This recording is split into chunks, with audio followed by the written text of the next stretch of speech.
And then Om Sahanavavatu Sahanau Bhunaktu Saha Viryam Karavavahai Tejasvinavadhitamastu ma vidvishavahai. Om Shanti Shanti Shanti.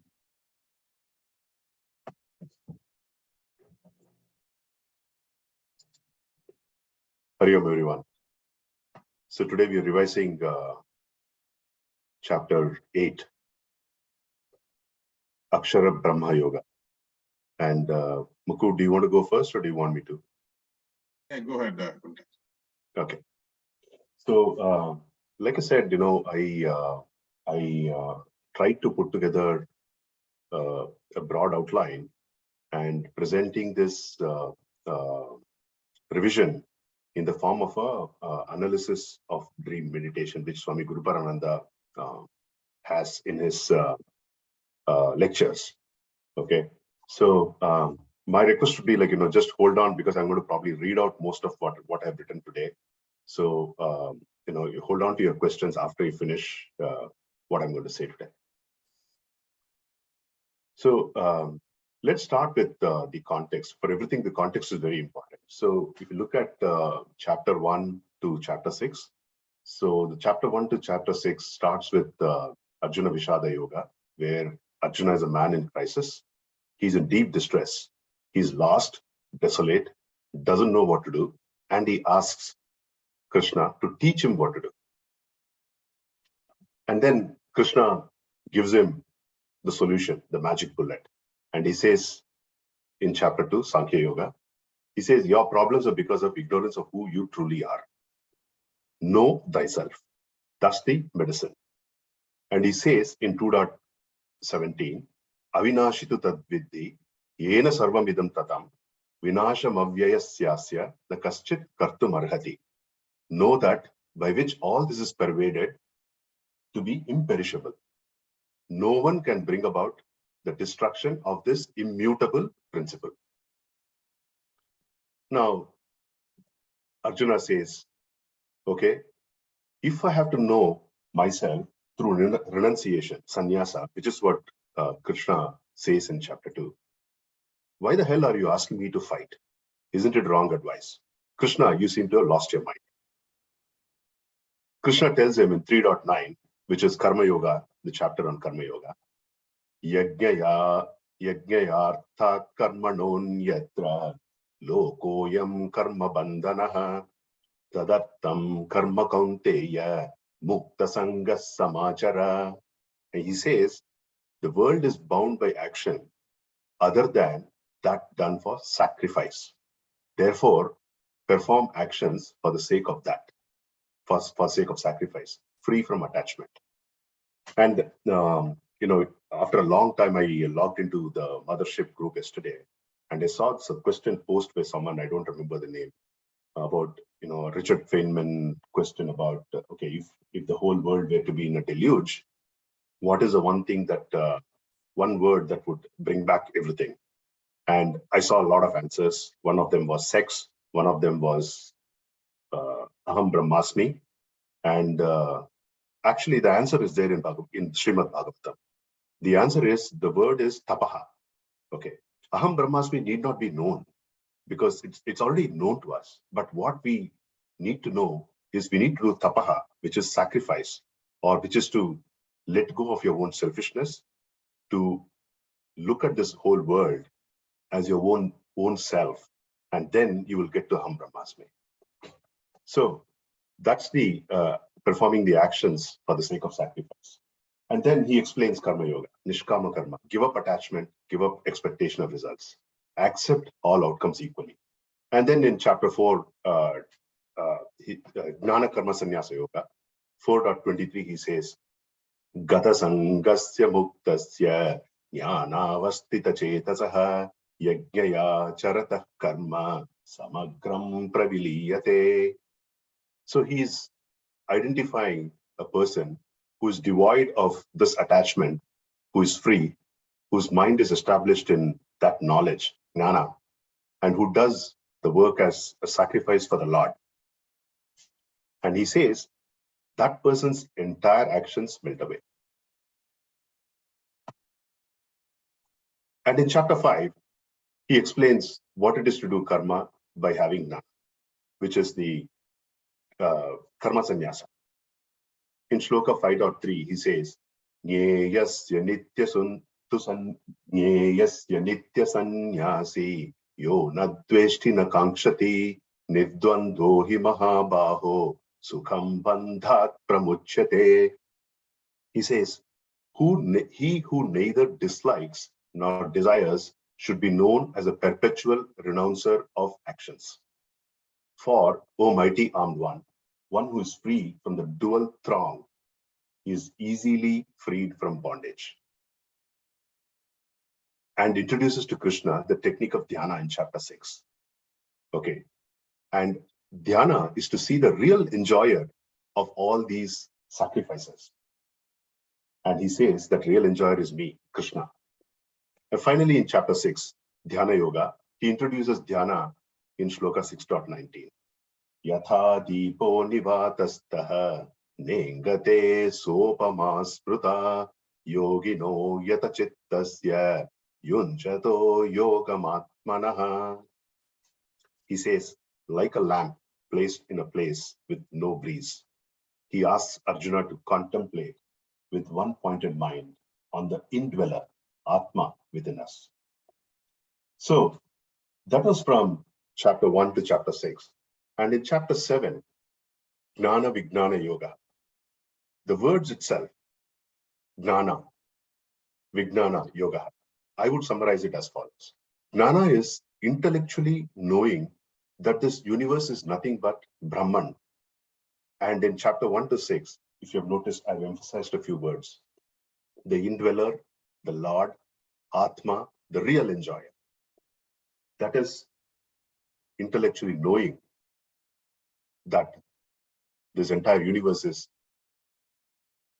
exactly Brahman and Lord or indweller, Atma, enjoyer. That is Jnana. It is a belief, not an assimilated reality for the person. So what is Vijnana? Vijnana is being able to see, accept that the universe is Brahman. There's no dualities in the mind anymore. But it can happen only when the ego, ahankara, drops. And what is yoga? Yoga is when the jnana becomes vijnana for us, when we are able to take that intellectual knowledge, make it our own true knowledge. That's jnana vijnana yoga. And when we get to chapter 8, the summary of Akshara Brahma Yoga. Again, the way that I would like to do this is Akshara is Akshara. And Kshara means something that would diminish. And Akshara means something that will never diminish. Brahma is Satchitananda. Yoga is anchoring oneself or conjoining oneself to that Akshara Brahman. And the way that we need to understand the title of this chapter is Akshara and Brahma are two different words, but these are basically, the Akshara is not an adjective to Brahma. Brahma is Satchidananda. Satchidananda is Akshara. So they are two, they're not different from each other. So how do you anchor oneself to that Akshara Brahma? Let's take an analysis of our dreams. Okay. Let's do it's not like the interpretation of dreams by Sigmund Freud, but let's do an analogy of, let's use the analogy of dreams to analyze our own dreams. And as I speak the next few minutes, I want you to remember two constructs. Okay, I'm going to introduce a concept called dreamer me and a sleeper me. Okay, so the sleeper me is the person lying on the bed, which is our daily experience when we go to sleep. That's the person who is the sleeper me. And then we dream, and within the dream, we see ourselves. Let's call that as dreamer me. So as you listen to this next few minutes, remember this as part of your, as a context for what we will talk. Okay. Now, if you analyze our dreams, the dreams have a start and an end. There are beings and things in our dream. There are interactions between them too. There are emotions in dreams too. The same person can get different emotions. Different people can get same emotion or different emotions. There is chase, gore, love, desires in the dreams. There is sun, moon, space. Everything that happens in our day-to-day life happens there too, and much, much more. All this is creation in our dream. Now, is there any order in the dreams?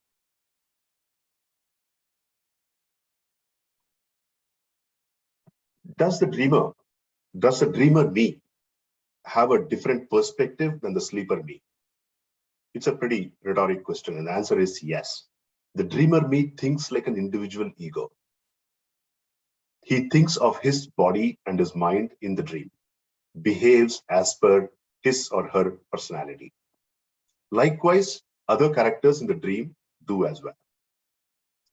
Does the sleeper me care about what's happening to the dreamer me or to the other characters? The sleeper me does not care what happens in the dream. It does not affect the sleeper me in any way. Next, is there any relevance to the dreams? Okay, that's a question that we need to ponder. Let's look at this. Have we ever been able to identify when does a dream start and when does it end? It's almost impossible to answer. Think about it. It could be an elaborate dream sequence in which we have taken birth, we have grown, and maybe we even die, and maybe we even dream of another birth and many births and deaths. It could have happened all in a twinkle of an eye, or a few minutes, or a few hours. Within that span of that 8 hours or 9 hours of sleep time, the sleeper me's have. Now, has it ever happened to you that we dreamt two different dream sequences? Some of them may be contiguous, some of them totally unrelated to each other. The answer is yes in both the cases. At least we should accept the probability and the possibility that it can be totally unrelated, it can be related.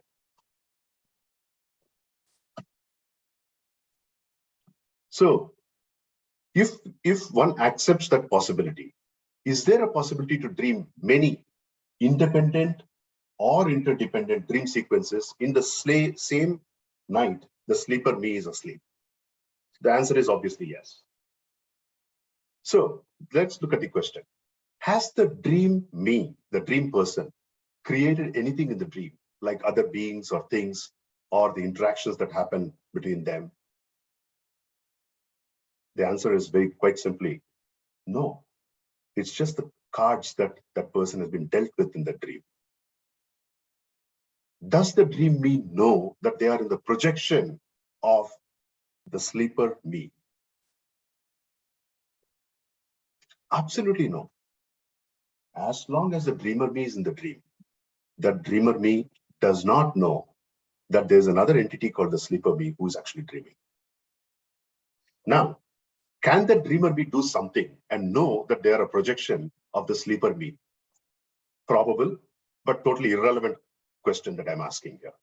Because the sleeper me does not care if the dreamer me has meditated, died in Shuklagati or Krishnagati. Sleeper me does not care. And it's irrelevant for us to think about what the dreamer me is thinking about at that point of time. In reality, it's the sleeper's me's mind that's projecting everything in the dream.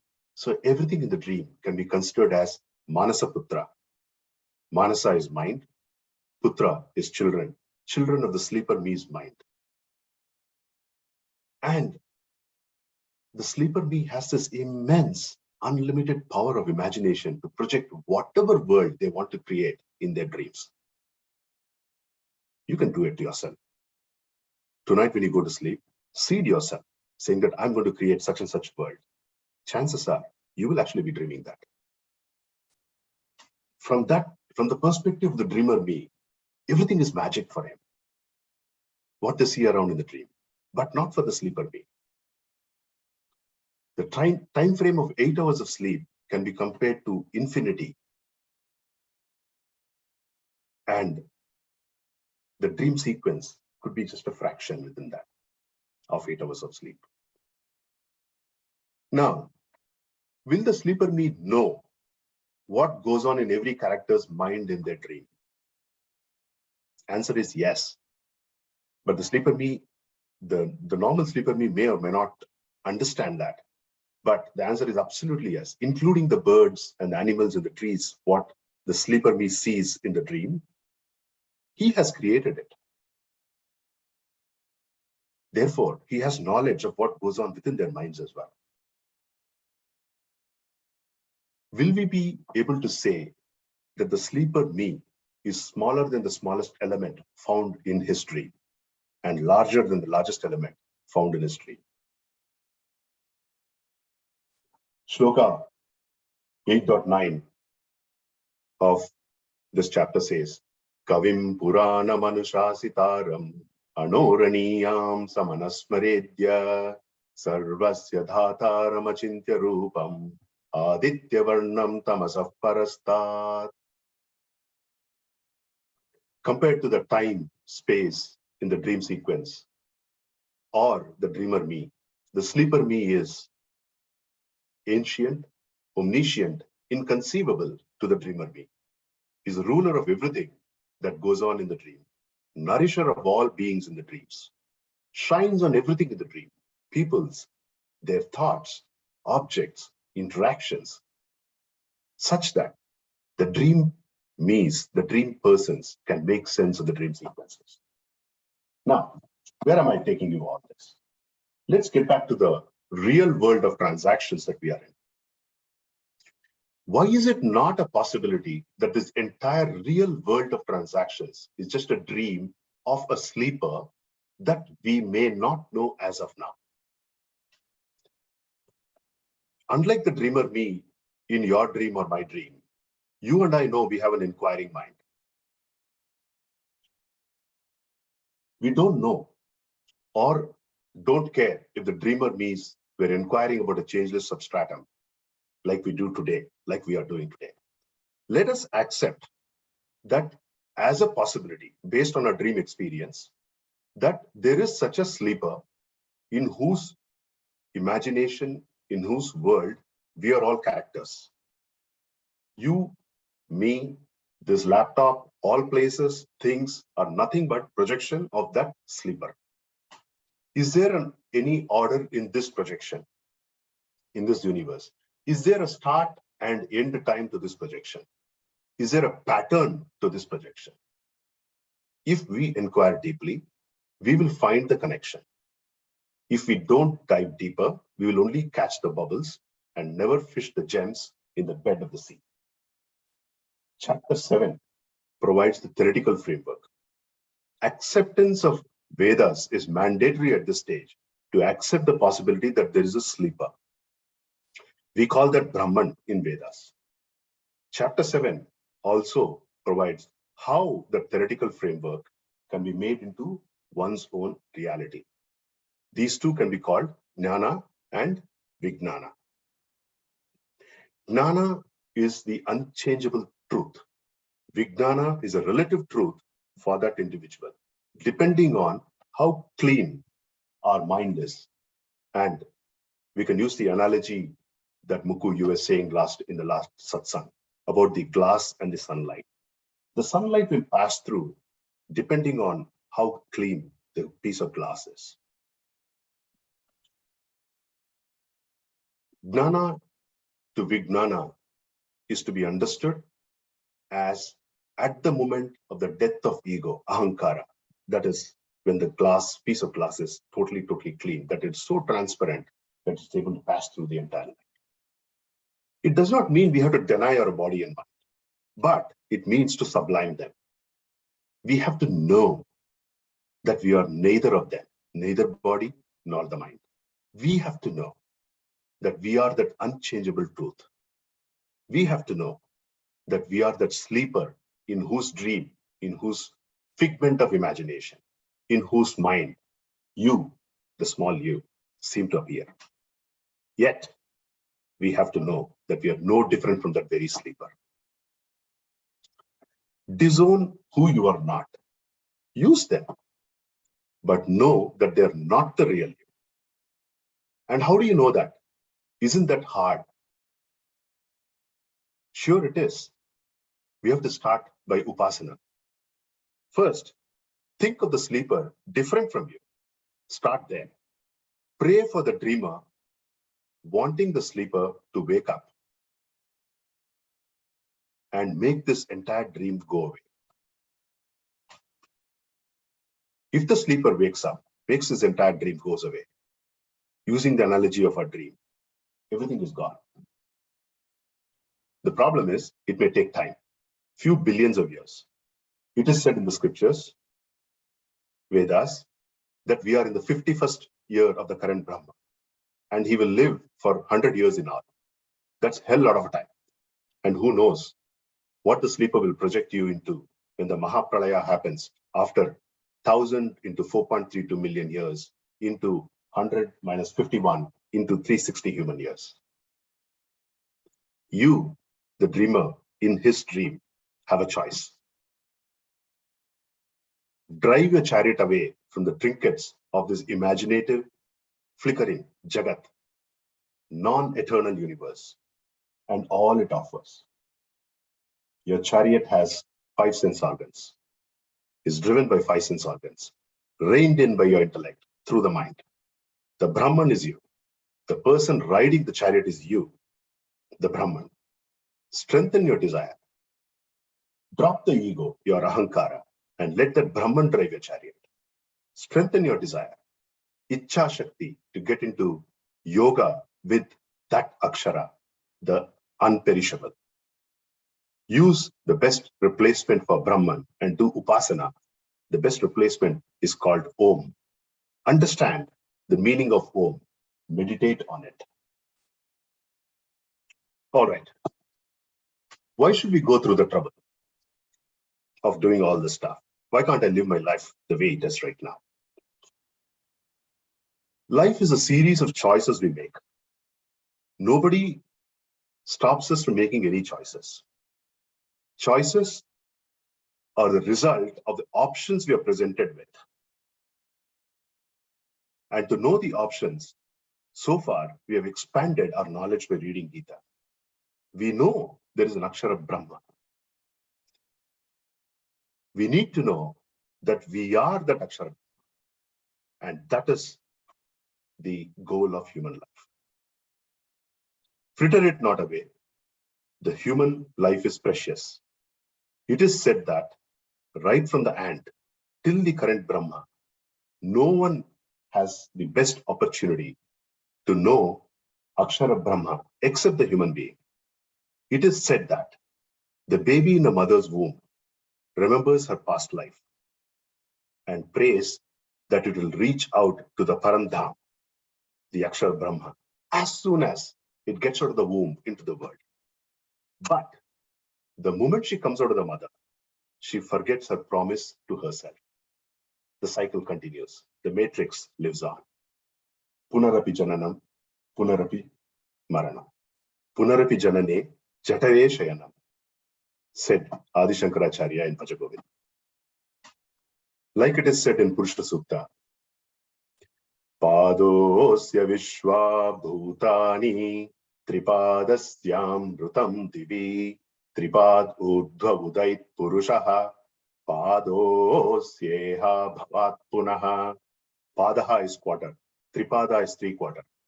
A quarter of the sleeper manifests as this world of beings and things. 3/4 of the sleeper manifest in unperceptible ways, thoughts, desires, vasanas, etc., etc.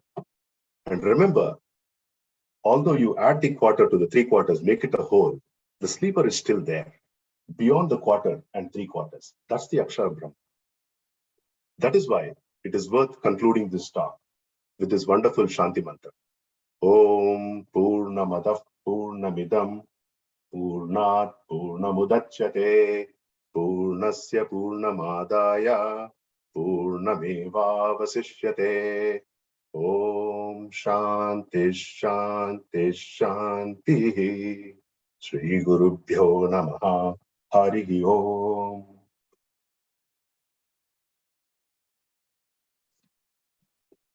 Thank you, everyone. Wonderful context. Really liked it. Awesome. Amazing. That was really, really good. Really like the narration. Very nice. Nice perspective. Beautiful.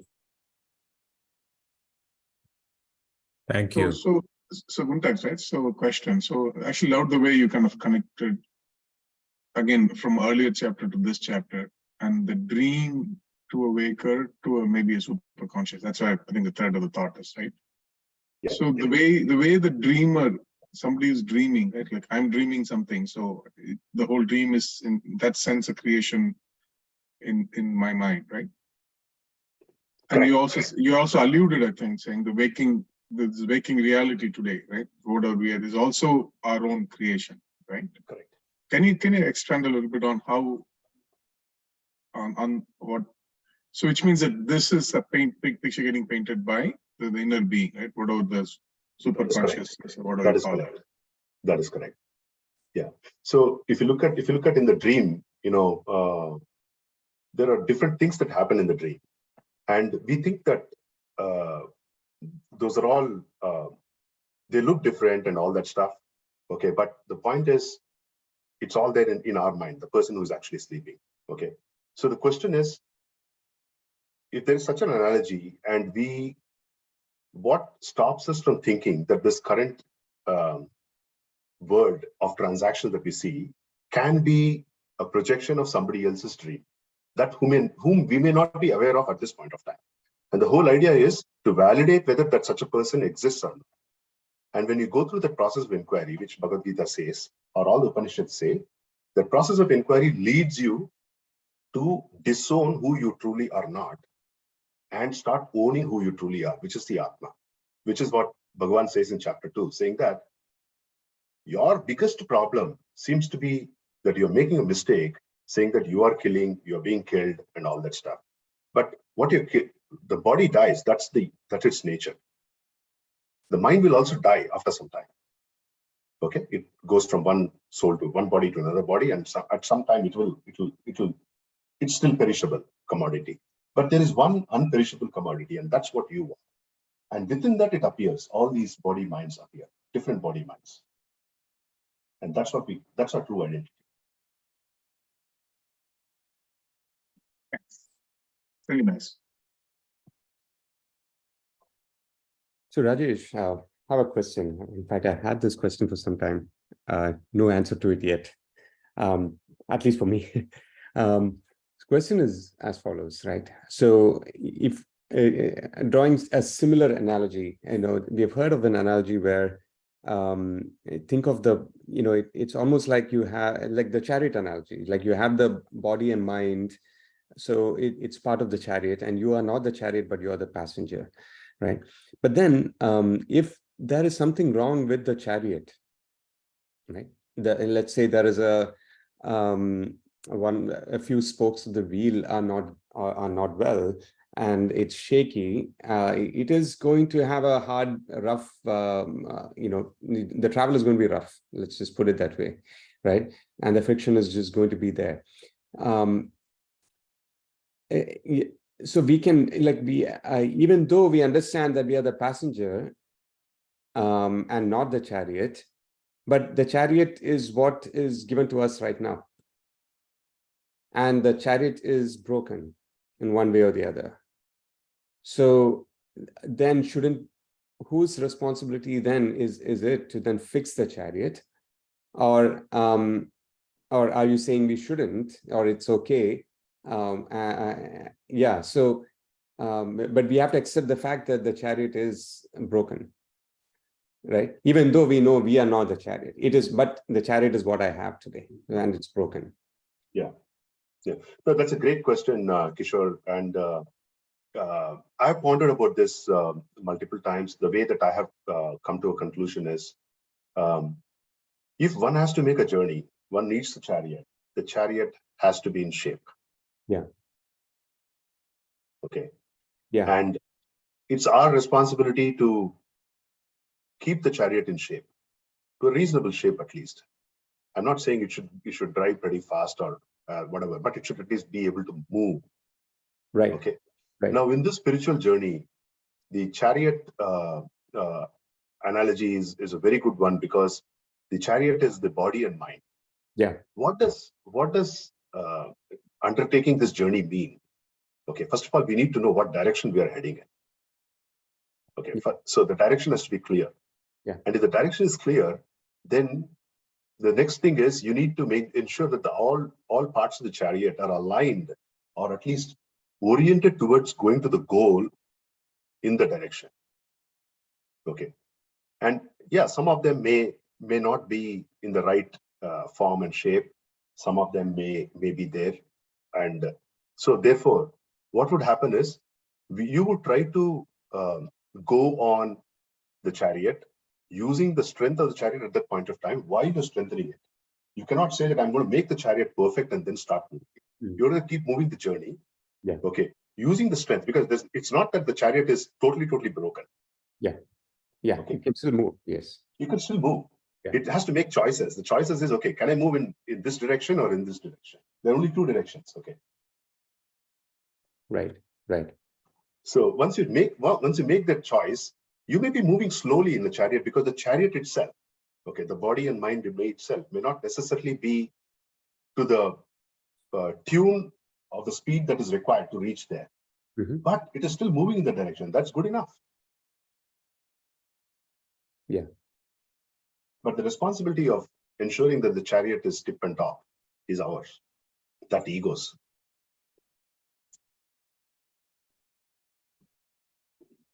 And in knowing ourselves to be the passenger, is that enough? Even if you know it intellectually, but the chariot is still broken badly, so what happens then?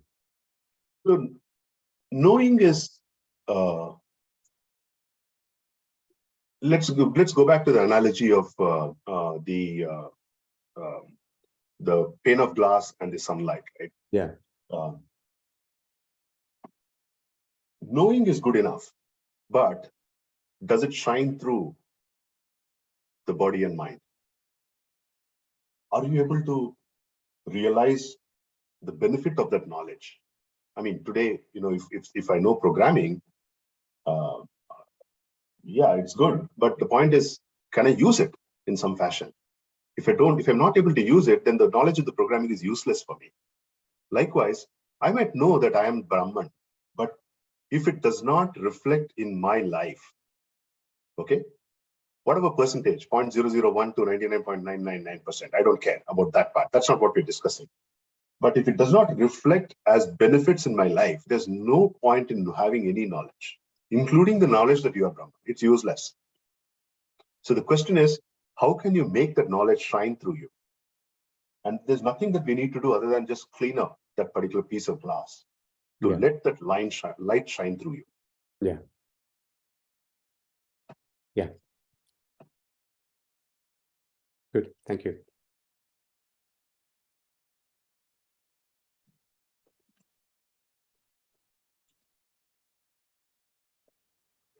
Any other questions, comments, feedback before we turn it around to Mukku? Hey, Kuntax, I had a quick question on what you just responded to, Kishore.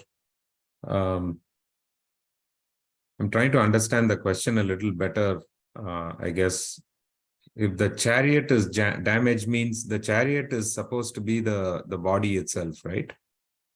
Yeah, the body and mind complex. Body and Body and mind. So Yeah. you have a mental disease or a physical disease. Yeah. Then how are you expected to do all this?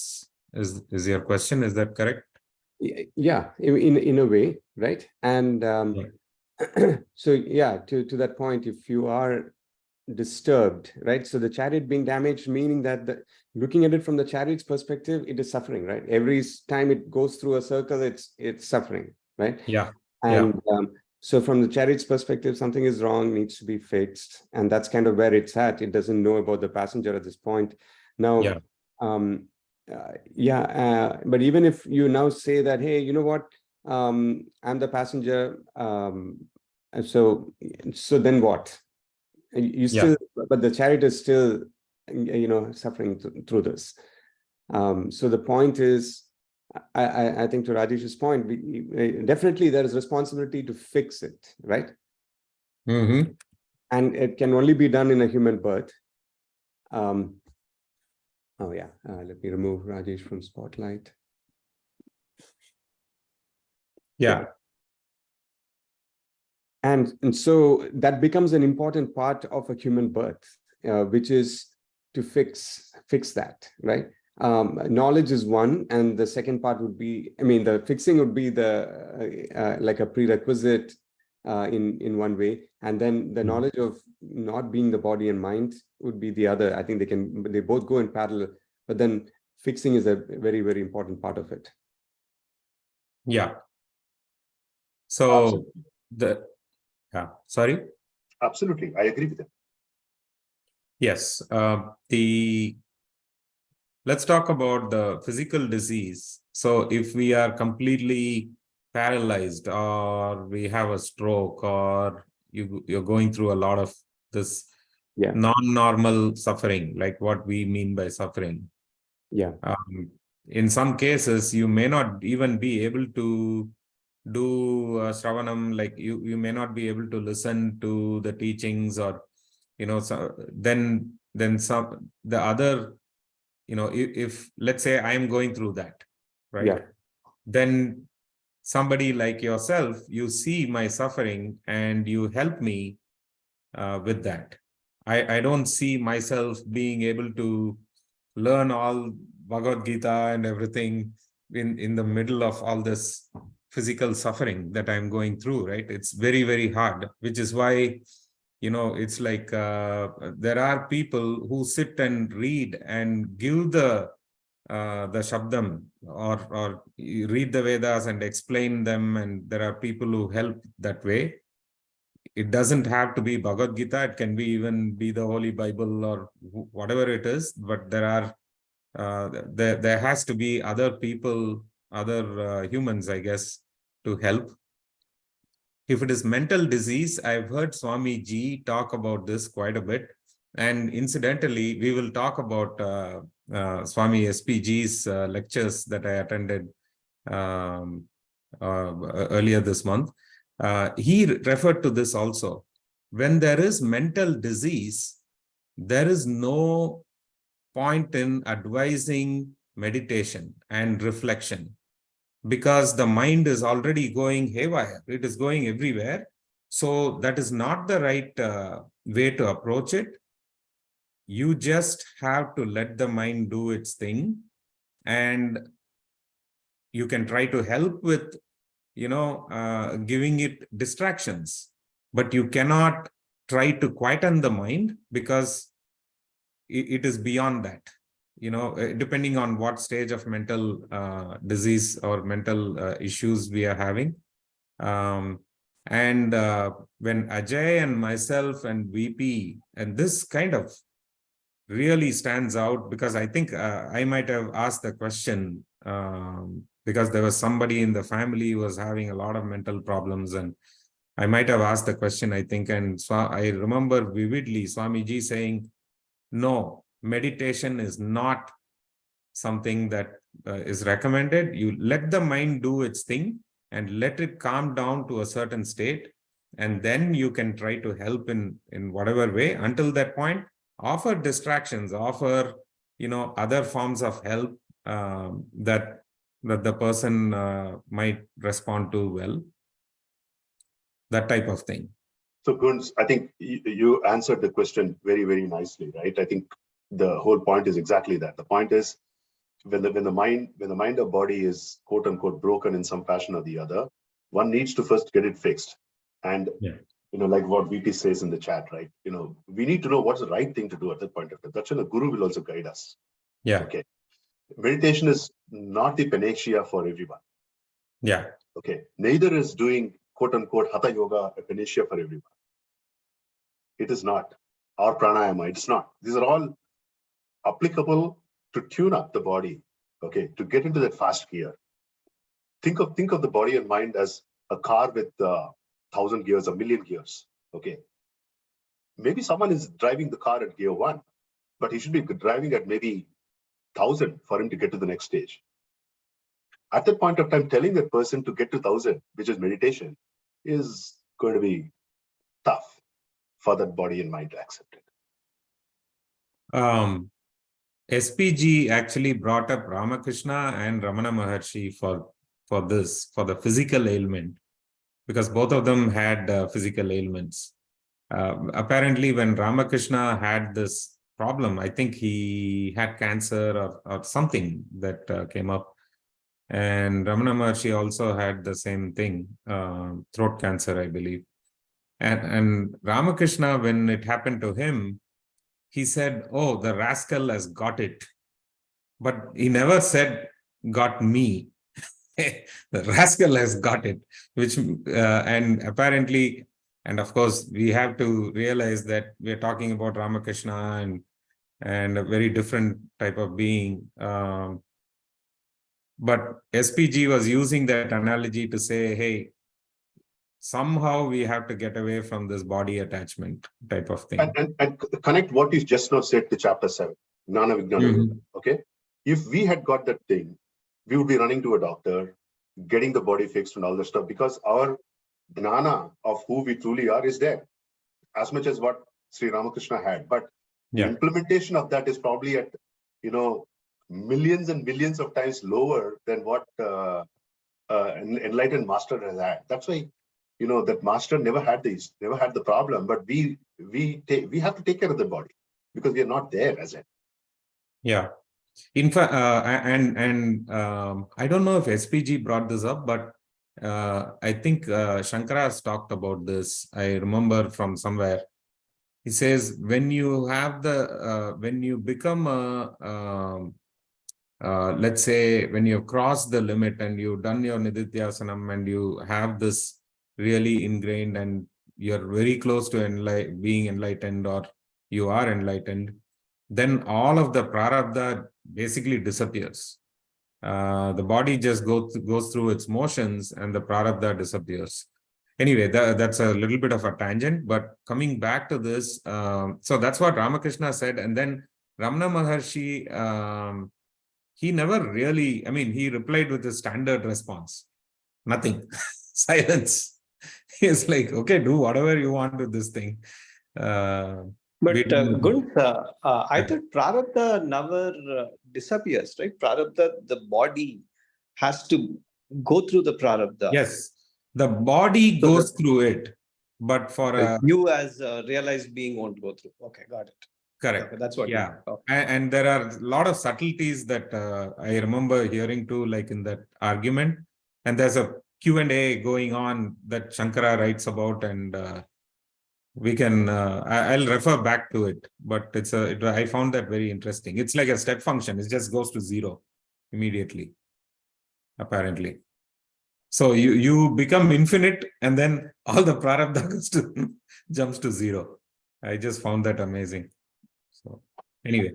In fact, the Shiva Agamas explain the Kishore's question in a very slightly different way, right? Maybe it's a long topic, but in a nutshell, if you're witnessing if you're experiencing a chariot and the chariot wheel is broken, and to Rajesh's point, so it's the projection from your being. So you are still the creator of the whole scene. So if you identify with the guy sitting in the chariot, then you believe you are not powerless to you're not powerful enough to fix the wheel. But if you start identifying yourself with the director of the screen itself, right, director of the movie, then you're completely empowered to fix anything there, right? You could be changing the chariot to your flight. You could suddenly become, the wheel could become like 3 times faster. The horse could become whatever, right? So so you're completely empowered. So that's the shift of the Shiva Agamas talk about it. Moving away from Bhagavad Gita doesn't talk about it. But that's what I've been studying the last, in fact, the presentation is a little bit tangential, like along those lines. So I'm going to cover.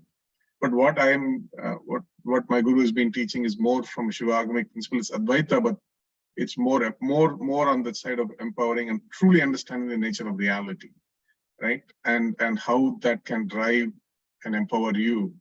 So Advaita doesn't become an abstract philosophical idea or a kumbaya, but I can apply it everyday life as a principle to manifest and empower. I want what else needs to happen around me that will fulfill the being. Just as tangent idea.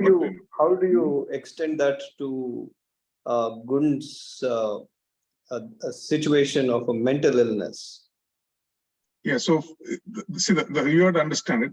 Person with the mental illness is not seeing that, it doesn't have the understanding, right?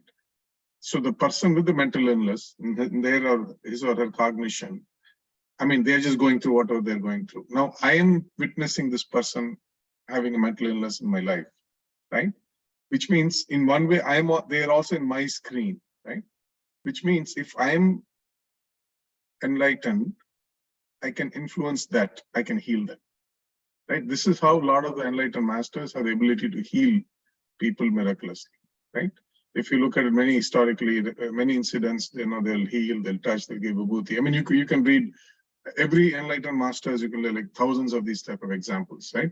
Because they understand the science of how this manifesting happens, right?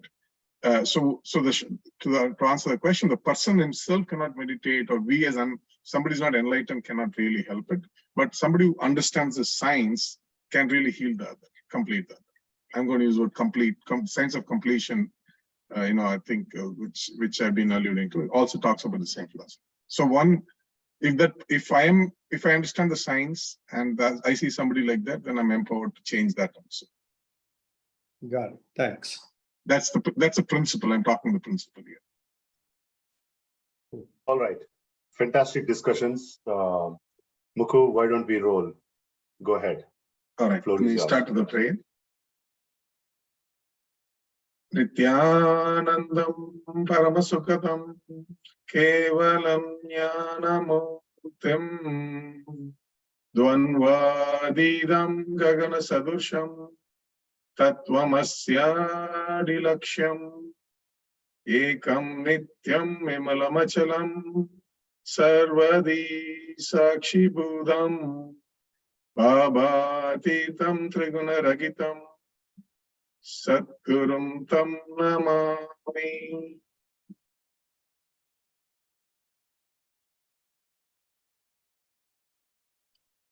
Thank you all. I'll share a PowerPoint. I just to put my thoughts together. Let me know if you can see it. Yeah. All right. Yes. Thank you. So, for me, chapter 8 was really a big treat, possibly the favorite chapter so far I've studied. Because, one beautiful thing is there's 2 questions and Bhagavan answers the rest of it. So it's basically, the way I saw this chapter was just the truth from Bhagavan's mouth. It was not like back and forth, 100 questions, like we saw in some of the earlier chapters. So one of the chapters where he just gives the truth, and what the way I kind of understanding is the ultimate truth and the technique, right? Technique to experience the truth. So Bhagavan Krishna is now doing both across, after the first 3 slokas, pretty much through the rest of the slokas. He's saying, hey, this is the nature of reality, and this is how one experiences who you are today, your reality, and how one can experience the ultimate, right? That's really the whole thread of discussion and explanation Bhagavan goes through this whole chapter. I kind of loved the whole chapter just from that context that you're just hearing hearing Bhagavan, there's just the truth of the technique just from him, right? No interaction, no distraction. He just giving everything back to Arjuna here.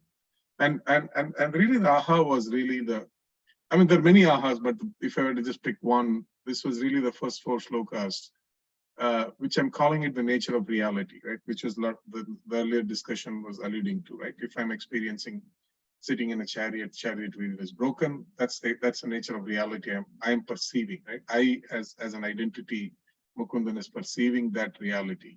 Now, what is the pieces of the puzzle that go into it, right? The ultimate is, I am Brahman. That's the truth. That's already been discussed multiple times so far in Bhagavad Gita, as Rajesh was also pointing to earlier chapters. But now the question is, I don't experience that right now. In my reality, I'm still having problems. I go to work, there's a problem, my knee is paining is a problem, like I have a health problem, my cousin has this, somebody is dying of cancer. All this is part of my part and parcel of my life. As life is happening to me, I'm reacting to it with my identity. I am the Brahman is an idea, but it's not happened yet. I'm not experiencing that. So that's why I'm just calling these 4 slokas where Bhagavan talks about the building blocks of the reality. And I'm calling it the building blocks of the reality framework, and then talk about how at least the manana nidhyasana I did on this just to get an understanding how this nature of reality framework builds. So this is to me, first is what I'm calling the level 1 reality, right? When somebody has not understood, has not read Bhagavad Gita, the world is happening, there's problems, there's something joyful happening, the person is reacting to the world with no understanding, right? Oh, I'm struggling, I'm this, etc., etc., etc. So that's the first level of reality with 99.9% of people understand who not had the fortune of reading Bhagavad Gita, a lot of the Eastern Upanishads, any of the scriptures, they live and die in this reality, right? And that's kind of one level of reality. But as we were all blessed to read Bhagavad Gita and even have this discussion, our understanding, we go through this reality and then we start to understand what are the building blocks of the reality, right? This sloka, chapter 8, 28, the 4 slokas talk about, there is a Brahman, which is not changing. And then there is an Atma, Adhyatma or Jiva is another word that's I've seen used. And then the analogy the way I'm seeing is what is happening, what I am perceiving this reality in front of me is a mirror that's dirty. Right? Mirror is filled with dust and it is dirty. So if you look at it, so if this person, the Jiva is always looking at the mirror, right, which is the world, the Jagat. But in one way, it is that person's individual reality, a subjective world. There's no ultimate world. It's not like we're all sharing the same world, right? If I were to infer this, it is the subjective reality, because the mirror, the dirt in the mirror is nothing but the vasanas or whatever I bring to the table, the baggage that being brings to the table. And then this framework becomes eligible, right? And if you look at it, the whole thing is lit by the Brahman, right? If I turn the light off in this room, if you were to think about it, neither this Jivatma is lit, nor there's a mirror, there's no suffering. So if you look at, if you were to introspect, Brahman is the one who lights everything up, including the Jivatma and the mirror. But the Jivatma is always looking at the mirror. He has no idea of, even though I understand the science, I understand these are building blocks, I am reacting 99% of the time, looking at the mirror and reacting. But just knowing there is a building of this framework, that I am different from the mirror, and there is a light that is lighting this room, is the first step of understanding that something more is going on in this framework, right? Which means if the person in the mirror is afraid, is going through fear, or any of those emotions, what I call as powerless emotions, then first is identifying that I'm not the person in the mirror, I'm standing in front of it, right? So first that dissociation happens, and then that's kind of a big aha there, saying, okay, if I am not the person in the mirror and I'm somebody else, I'm just associating with the person in the mirror wrongly, right? And that's kind of the first step of the understanding. The next step is, this is still an intellectual understanding. It gives a little bit of help. And as we kind of go through the journey, the next manana piece, right? Either there's a guru or an initiation that happens. I'm putting a different picture here. If you look at it, it is a view of the Jivatma into the mirror, right? It has got, if you look at the picture here, it's mirror is not clean. It's a broken mirror. It's got cracks in it. It's got dirt in it. The perception, the being is perceiving, the Jivatma is perceiving, oh, there is movement here, right? There's going to be, there's a water moving here, and there's a little bit of light coming through it, right? And then there's a sky here, right? And there's a tower here on the left-hand side, right? This is the nature, this is the reality that the individual is looking at, perceiving the world and experiencing and cognizing the world through this lens, right? But if I understand this truth, then I'm saying, okay, if while I'm perceiving in front of me, this is the world, if I really reflect on it, it's a mirror, which means everything I see is on me, right? Nothing I should be seeing. It's because I'm seeing water, because on the right hand side there is water in me, as in the picture I'm saying, right? So which means the whole world that is getting reflected is from me, the Jivatma, and the vasanas and everything else. So in one sense, I am manifesting, the Jivatma is manifesting the entire subjective reality through their own vasanas and karmas, period. There's nothing that is happening there which is not manifested from me. So as an example, if I stand in front of a mirror and I see a cut in the face, then the cut is on my face, right? The cut is not on the mirror. A lot of times the biggest dissociation is that we believe the cut is in the mirror, right? So this manana, this kind of, the deeper level of manana happens more and more as world is throwing things at you. Then you always say, hey, this is a mirror. I may react to it powerlessly, I may get angry, I may do this, but when I reflect about what really happened there, I always go in and say, this is reflecting from me. This is an image of me I am seeing here. So what in me is causing that I don't like in the mirror, right? As an example, right? So that manana kind of shifts into that direction, right? And then the beauty of this is I'm beginning to see a little bit of sunlight here, right? I'm seeing sun as a part of it, which is the Brahman, who was in the first picture, was not even there in the abstract. As I do more manana, I'm seeing the world, I'm seeing the glimpses of this bright light, and I'm beginning to see this bright light. Beginning to see this bright light or experience a bright light. And this is where a lot of times the Diksha from a guru can also help. Because now the theory, abstract theory, begins to have, with the very manana framework, where your everyday life you're evaluating from this framework. And also there's glimpses of that bright light coming into your life, right? You start experiencing glimpses of that. And then the next picture is, again, it's a little bit of optical illusion. But if you look at this, you start, the body is not there in this picture, the face is there.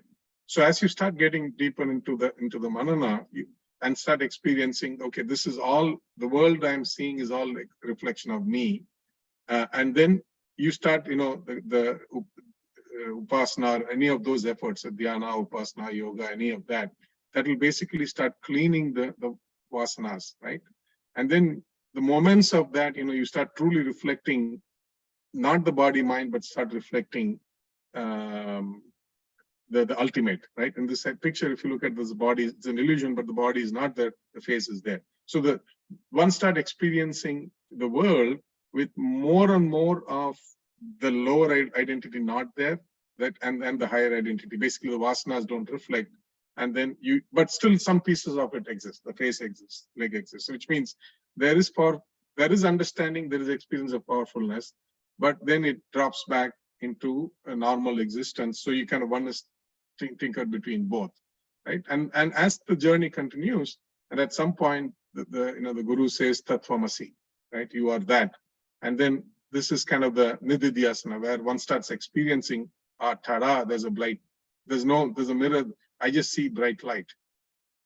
There's nothing else. It's just that bright light. But still, many times the bright light I see is the bright light in the mirror, right? It's not the light itself. And that's what the Guru says, Tattvamasi, you are that. Don't look at the mirror, just look up what the source of the light is. And then the enlightenment happens there, right? Then you start looking not in the mirror, but look at the source, which is the sun that is powering it. And then Aham Brahmasmi. So Tattvamasi is, you are that. The Guru says, Aham Brahmasmi is the realization of the disciple. It says, aha, I got to be looking at I am the source. The sun is lighting me. The sun is lighting the mirror. And everything that I see in my reality is the sun and nothing else. That Tattvamasi becomes Aham Brahmasmi experience, and that's all just a Guru's grace at this point. And then just my understanding is that then once one becomes enlightened, right? Then the question a lot of times happens is, how does an enlightened being see the world, right? The enlightened being sees the world, at least this one way I kind of am representing it, is the complete clarity that there is only light, but then that's when they are in samadhi. They just experience nothing but the light. They're the source, they're the Brahman. But when they wake up, they also see the disciple. The Guru sees the disciple. The Guru sees the disciple's problems, is able to relate with it. But then act and respond from the understanding of the experience that he is a Brahman. So always it's like almost like they're diffusing between these two realities. I mean, it's not say two realities. The bigger one really, the Brahman is the established reality, but this also diffuses in and out. That's what I've seen with my Guru. When he's in Samadhi, he's just established as a Brahman. But when he's interacting as a Brahman, as a reflection, then he's interacting. This is how I saw that. That's kind of the Nididhyasana. They continue to live life after that, after an enlightenment experience. So again, that's just as really how I did the manana on these slokas for the nature of reality. Thank you. Absolutely fantastic. Awesome. It's wonderful. Yeah. Wow. Thank you. Beautiful. Beautiful. Actually, Great depiction, Mugu. Good one. Amazing. The way that you walked through the mirror analogy was really, really good. And it actually reminded me of, in Chaturmasa, I'm starting to learn Dakshinamurti Stotram. You might want to check it out. The first Stotram in Dakshinamurti Stotram is Vishwam Darpana Dushyamana Nagari Tulyam Nijantargata. It says the universe is a reflection of a mirror. The truth is a supreme Brahman, one with the second. You should check that thing out. Yeah, I love that sloka actually. Beautiful. Awesome. Okay. Any questions for Mukul? Maybe we should just revisit the question that Kishore you asked in terms of, how do you mend the chariot? In the context of how Mukul presented, what do you think? Yeah, I was just exactly thinking about that. Yeah, if you could put your slides back up. Sure. Especially the second one. This one? No, the one before this. Yeah. Yeah, so in this, let's say you're taking the identity of Jiva here, and okay, you look at it and you shift the identity to Jiva and you say, oh my God, there's like chaos and everything going on the other side, but that's not happening to me.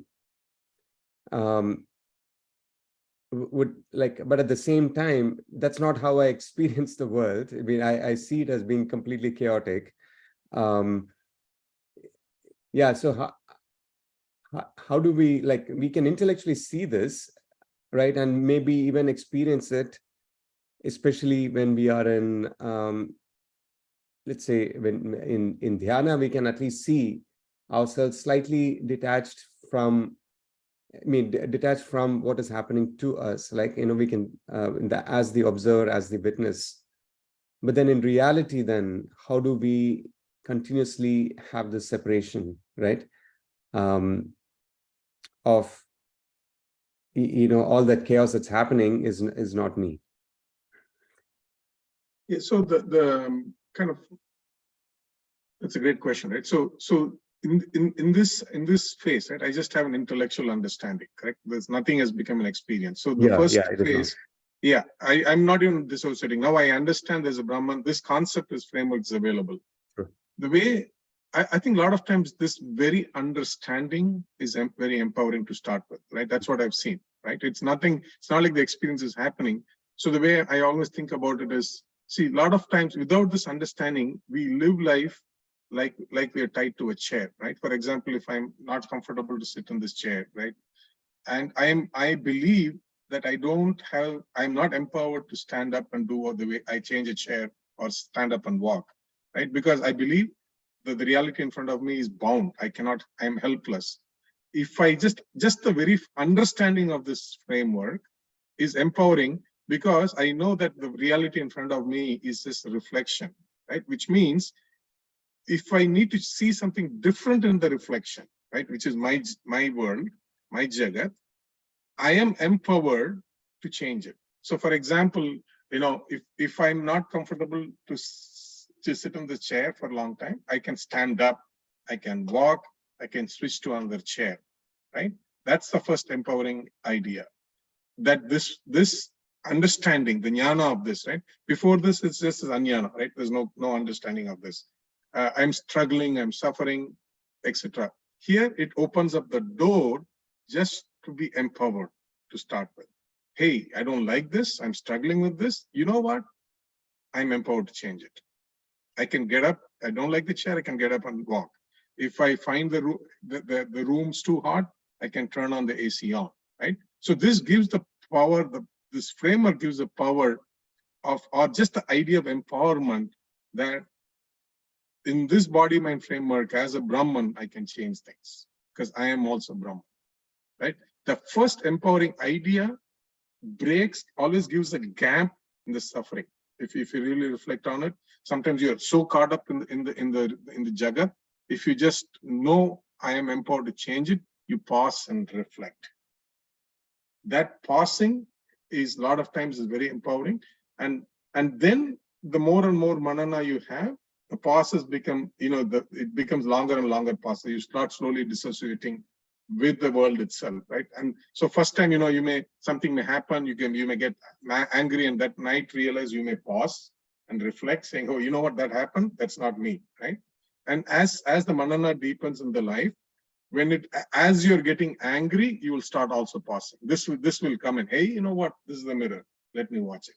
So that's how the idea will seep into deeper and deep into a day-to-day experience. I'm not sure if I answered the question. Yeah. No, that's great. And if I may just ask one more, Rajesh, I know you have raised your hand. Like in this picture, the guy in the mirror is obviously going through mayhem and is has fear and all kinds of stuff going through that. The guy who's observing, or the witness, is not, obviously. And now the question is, like, the guy in the mirror, who's suffering, does not, like, does not have, is powerless in some ways to change the situation because they're so caught up in it. But the guy who is observing is not the one suffering. And so how does so then the power of detachment from the mirror itself is the one that impacts what happens in the mirror in some ways?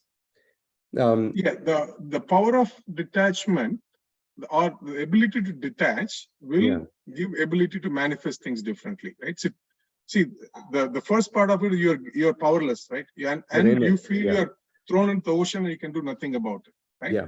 But once you understand the framework and starting to learn the detachment, that's why I'm using the word pause, right? You create a distance between what's happening in front and you. And then as it creeps in slowly, you will also understand. See, in this framework, still the intellectual understanding is there, but the science of changing what's happening in the mirror, that is not still happened yet, right? This is just as an understanding. That's an empowering pause. The next step is where that manifesting understanding will come through, right? Hey, if I don't like in the mirror, I am the one manifesting something. If there's a cut in the face, I need to apply a kind of ointment on my face. A lot of times you apply the ointment on the mirror, right, and expect the face to heal. That's what without that understanding, every solution we try to attempt is always applying your ointment on the mirror and hoping my face will heal, and it will never heal, right? And that is why this science, once you detach, then you start understanding, hey, this is my reflection there, right? Yeah. And then that slowly will seep you into a direction of, can I change it, right? Start exploring and pushing the boundaries there. The way I've noticed is to, when things happen, that way of detachment can happen and the way you say it, which is that this is my projection and hence I can change it. In reality, it can happen in the form of acceptance, or because then when all this mayhem is happening, you can say, all right, I don't have to resist whatever is happening, and let it flow through, and let it because I'm not the one who is it is my projection, and I can become the witness. I can change my identity to be the witness and let that flow through. So there is acceptance and non-resistance of what's happening around me, right? And then you don't see that I'm in this mayhem, but I see the mayhem, but I am not in it. Right. Correct. So actually, I would extend that idea, right? So first is you're absolutely right. The acceptance and the resistance and suffering drops, right? That's the first level of understanding. The second level is, hey, this is my reflection, right? I mean, I don't need to accept it also. I'm empowered to change it. That you start pushing the boundary there, right? And a lot of times that's where at least my understanding of the scriptures, Shiva Agama is the only one that touches that boundary, that idea, right? The Advaita stops with more, and Advaita and Buddhism also is more around the idea of, hey, there's no suffering, there's shunya, there's nothing. It stops the thought current there, just where I'm not suffering, right? But the Shiva Agama is one of the few scriptures that I'm aware of that pushes the boundary and says, hey, you don't need to accept it, right? Acceptance is a good first step. You're not suffering. Oh, you know what? This is still your reflection. You don't like it, play with it. Completely play with it. You want to put $1 million into it, put $1 million into it, right? It does not, it pushes the boundary there with completely an empowerment idea. And that's why if you look at a lot of the Shiva Puranas, Shiva is blatantly there's one incident in Madurai where Shiva comes and an old man in front of the king's palace, and the king will come, and then he'll challenge Shiva, right?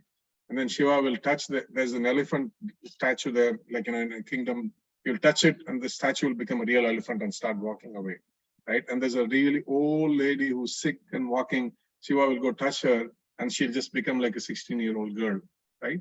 So this is what Shiva kind of pushes the boundary, right? So it's not just acceptance of first layer of happening, but if you just contemplate more and more on it, you start becoming empowered and pushing the manifesting aspect of things, right? That is how all the Enlightened Masters heal people.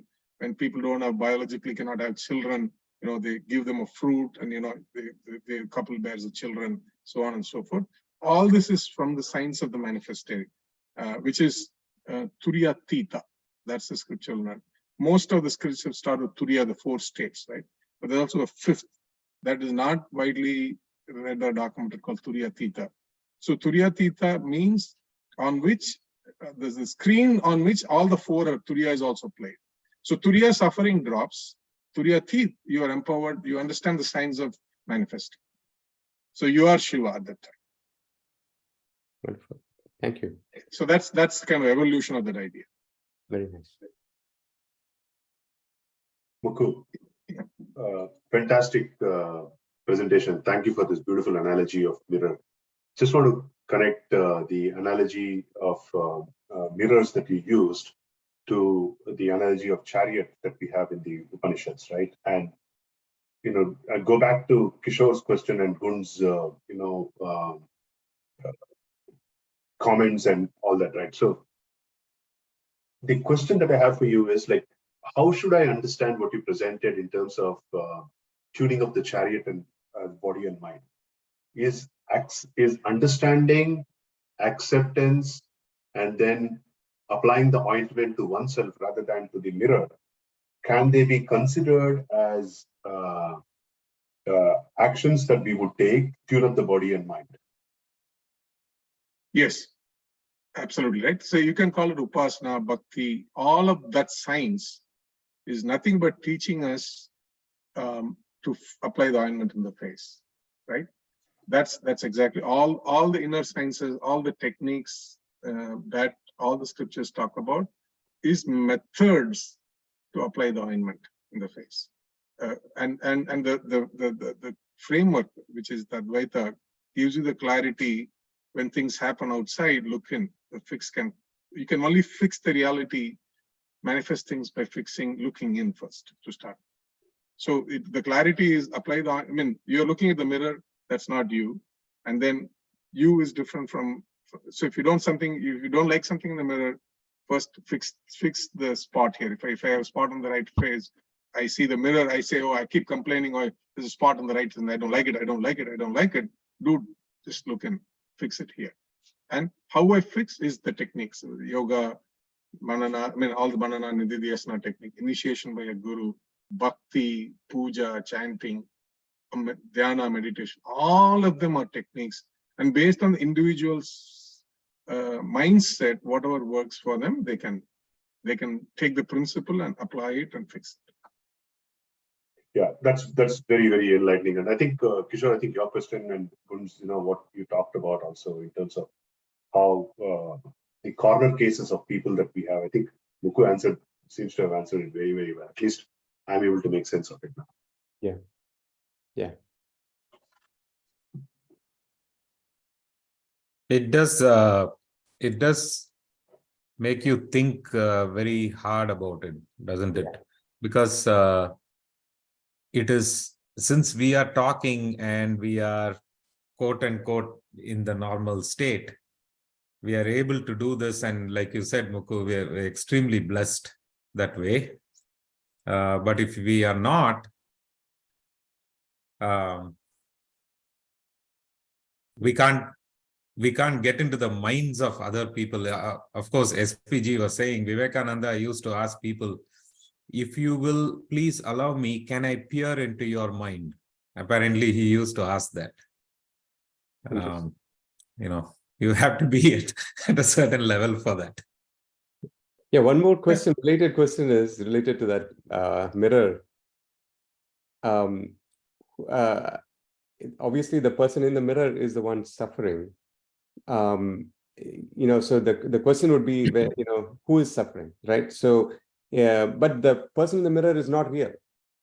But the person who is the observer is not suffering because, you're obviously not suffering. You're on the other side, and there is no suffering here on this side.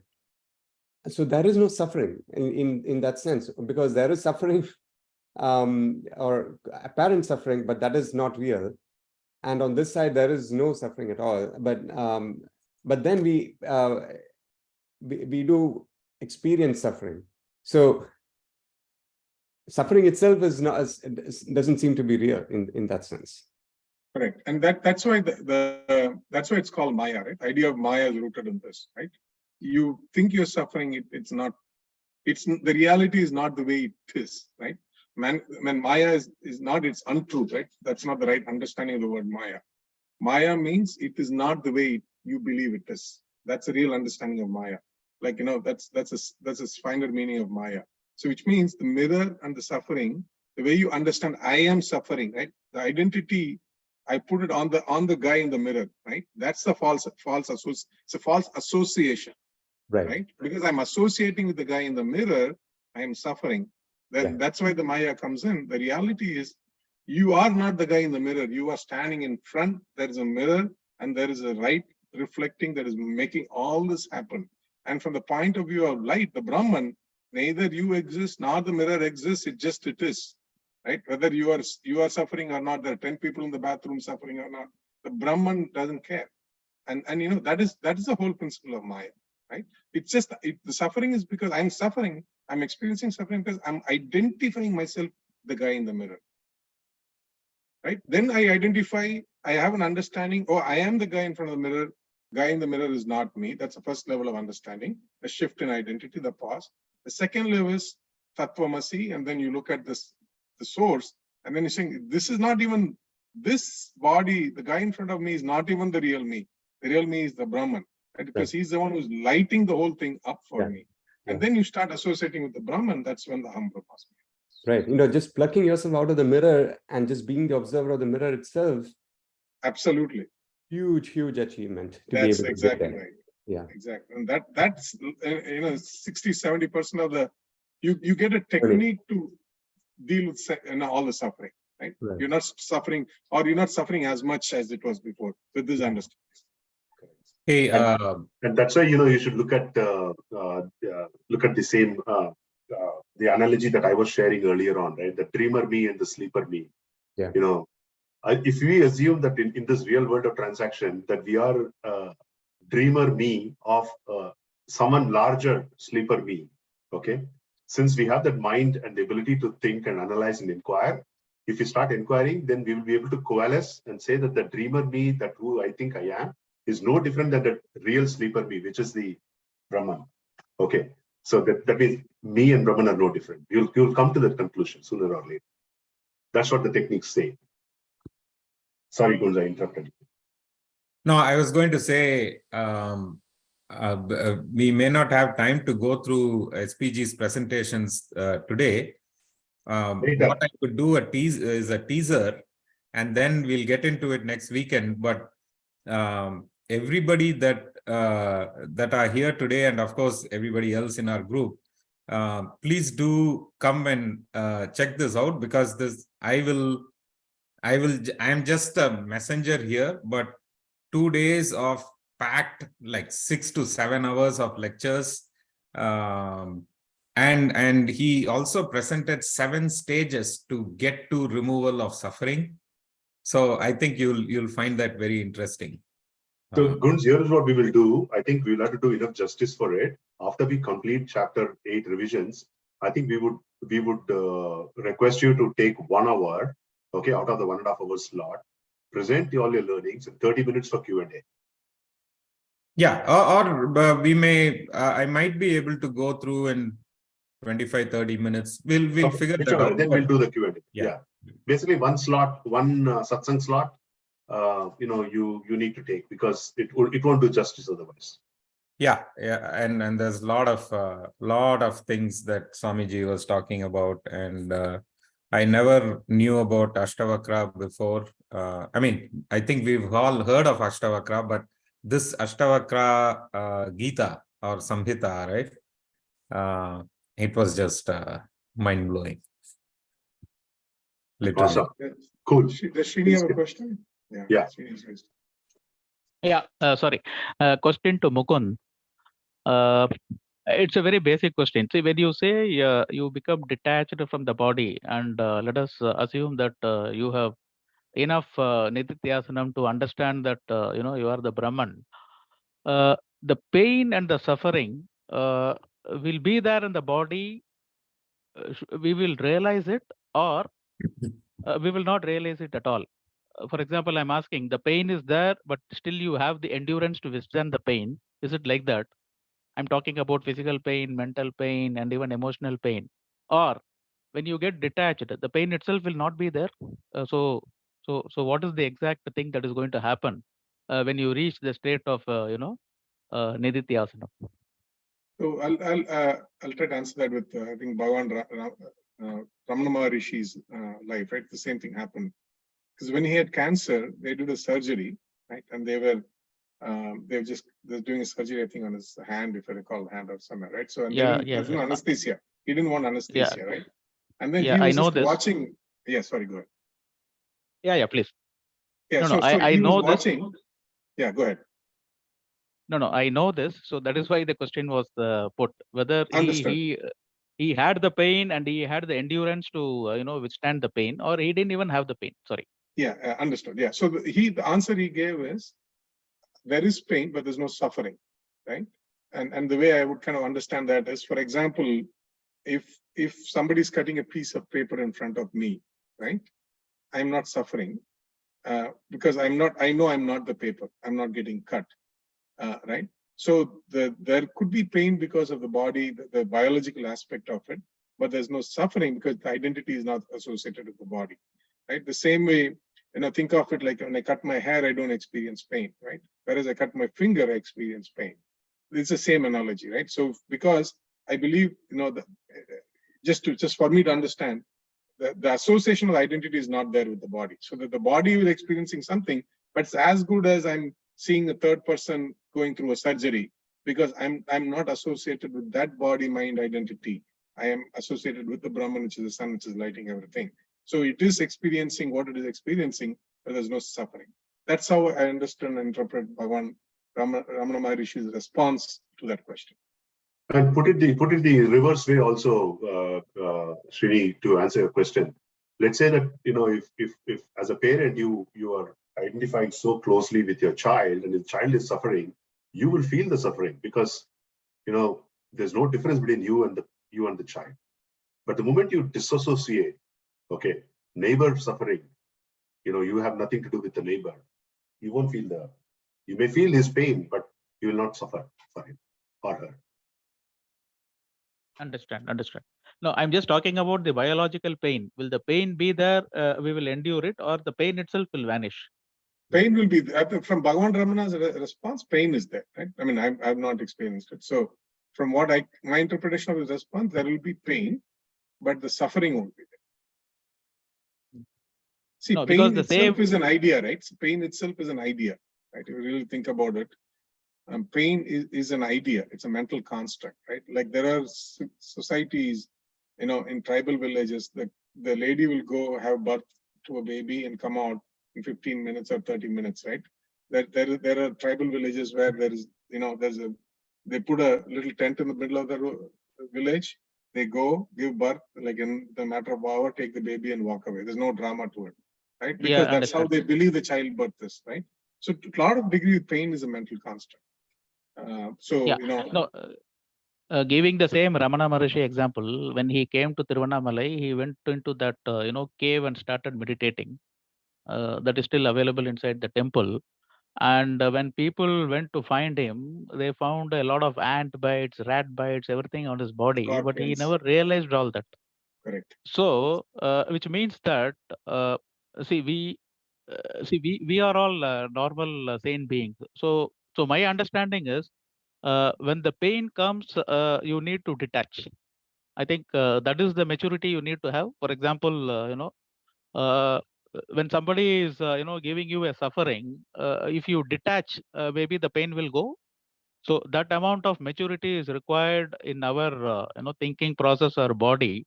So even if somebody is flogging us with a whip, when we are detached, I don't think so it is going to give the pain. So that amount of detachment is required or not is my question. Or you feel the pain, like a regular criminal. Now he gets beaten once, but the third time and fourth time he knows he is going to get beaten, and he knows this is what is going to come to my body.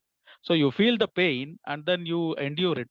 Was my question, but I think you don't feel the pain is the answer. I feel is the final answer. So let me just add one thing to it, that who's feeling the pain? Mind is also on the other side of the mirror. Mm-hmm. So the mind is as real as the pain, as the body, everything. But you are on the other side. So that's the distinction. So when you say, do you feel the pain? So who are the you are talking about? If it is you, the mind, yes, mind will feel the pain. But if you detach from the mind, you don't feel the pain, because you know you're not the mind. But The biological pain that you're talking about, yes, it will be felt. That's why, Ramakrishna Paramhans, when Rakhal asked him, "Are you suffering?" He said, "No, I'm fine." He said, "But your throat is paining." So he said, "Oh, the rascal caught me out," because the pain is there. So the thing is that the instrument and the object of experience, they are all on the other side of the mirror. In fact, in that example, on this side of the mirror, which we were saying, who's observing, there's no person. It's just illuminating. So there's no person on this side. So there's no mind on this side to see that there is no pain or not pain. The pain is also on the other side, and the mind is also on the other side, and they bear it. But if you detach from yourself, you don't give, it's almost like anesthesia, right? So you're not giving power to the mind to experience it. So you can detach in that, but that's a yogi or a siddha purusha. As long as you associate with the mind, the pain will be there. So the detachment has to be from the mind, not mind detaching from the pain, is what I was trying to highlight.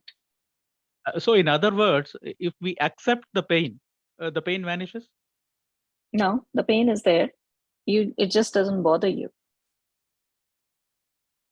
No, which means that if somebody is running a marathon, we know that after the 15th kilometer, he is definitely going to have pain. But he knows that after 15 kilometers, I'm going to have the pain. So which is already an acceptance which he has done. So which means that, he is able to bear and endure the pain in a much better way. So is this He the practice endures it, we need but to there do? is a pain, right? But the pain is But there. he's not feeling that. That is what I'm saying. No, they feel it, but they don't say that it is bothering them.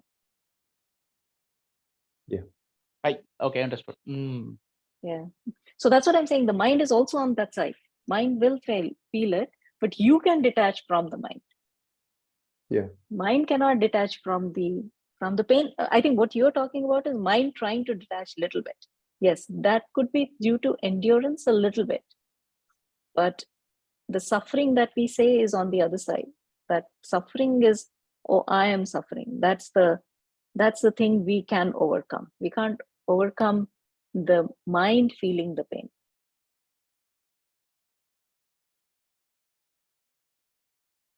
All right. Thank you, Alpana. And Thank you. Thank you all. Maybe last question and then we'll conclude with the prayer. Go ahead. Good. Oh, thank you. Yeah, I'll just take 30 seconds. So I was just going to say, Alpana her explanation was beautiful. I was actually thinking of anesthesia. So Srini, there's physical anesthesia, which will basically numb all the sensory nerves, your sensory nervous system. That's what the anesthesia is supposed to do. It'll just freeze it, so there's no signals going back to the brain. So that's your physical anesthesia.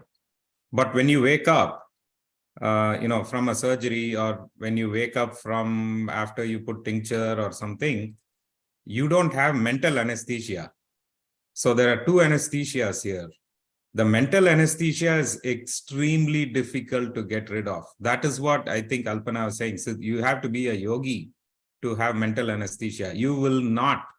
Otherwise, you will not get rid of the mental, the agony that comes from what the brain is signaling to you, right? The brain is signaling to your mind.